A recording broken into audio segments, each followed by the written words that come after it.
ہے۔ اللہ کا یہ بھی احسان ہے کہ اللہ تعالیٰ عز و جل نے ہمیں ان کے حصے میں ڈالا۔ وہاں کیا مرتبہ ہے غوث ہے بالا تیرا، اونچے اونچوں سے قدم، اونچے اونچوں کے سروں سے قدم آلا تیرا۔ سر بلا کوئی جانے کہ کیا ہے تیرا، اولیاء ملتے ہیں تلوار، اولیاء ملتے ہیں آنکھیں وہ ہے تلوار تیرا،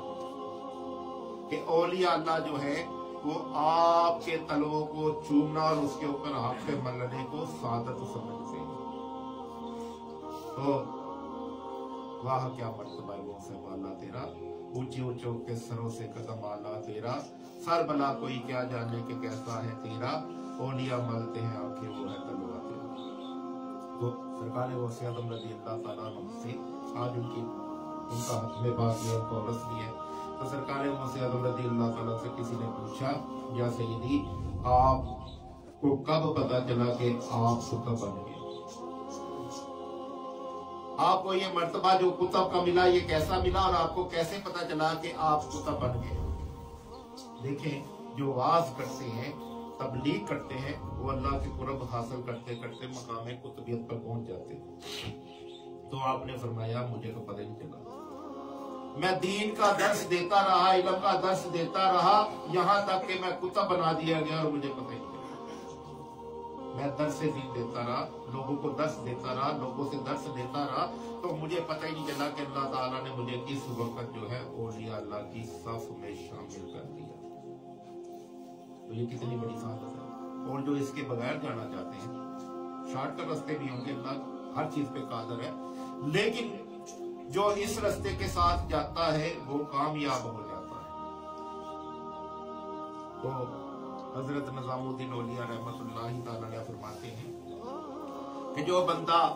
کسی نہ کسی اینگل سے، قوالی سے، کسی بھی اینگل سے، کسی بھی ذریعے سے، کسی بھی وظائف سے جو ہے وہ اگر ولی کے مرتبے پہ پہنچ جائے تب بھی اس کے گرنے کے خدشات ہیں۔ اور جو قرآن پاک پڑھتا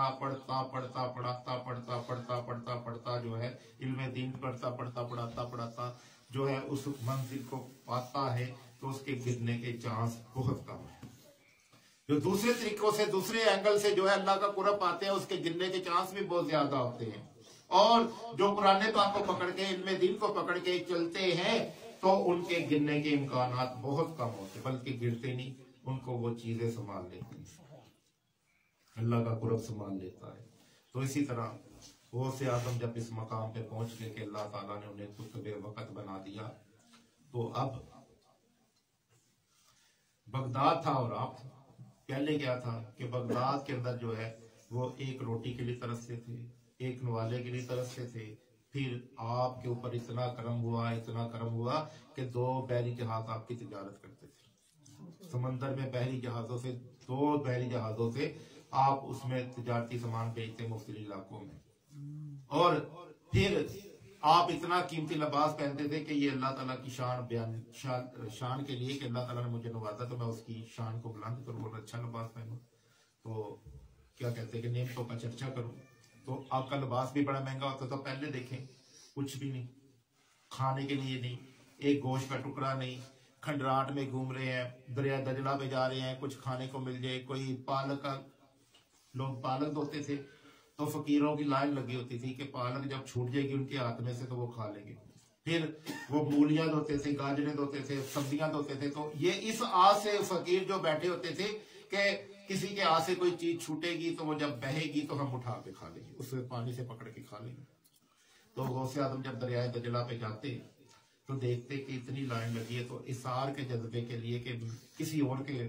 کام بن جائے، میں چلو بھوک برداشت کر لے، تو وہاں سے واپس آ جاتے۔ کھنڈرات میں جاتے تو وہاں لوگ مختلف چیزیں ڈھونڈ رہے ہوتے، کھانے پینے کی کوئی چیزیں ڈھونڈ رہے ہوتے، تو یا آپ جو ہے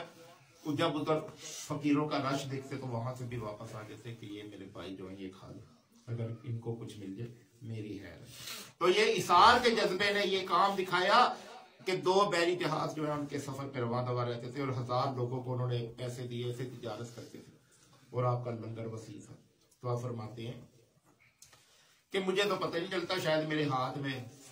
سراح ہے کہ میرے پاس اتنا مال آتا ہے، پتہ نہیں کہاں جاتا ہے، شاید میرے ہاتھ میں سراح ہے، نہیں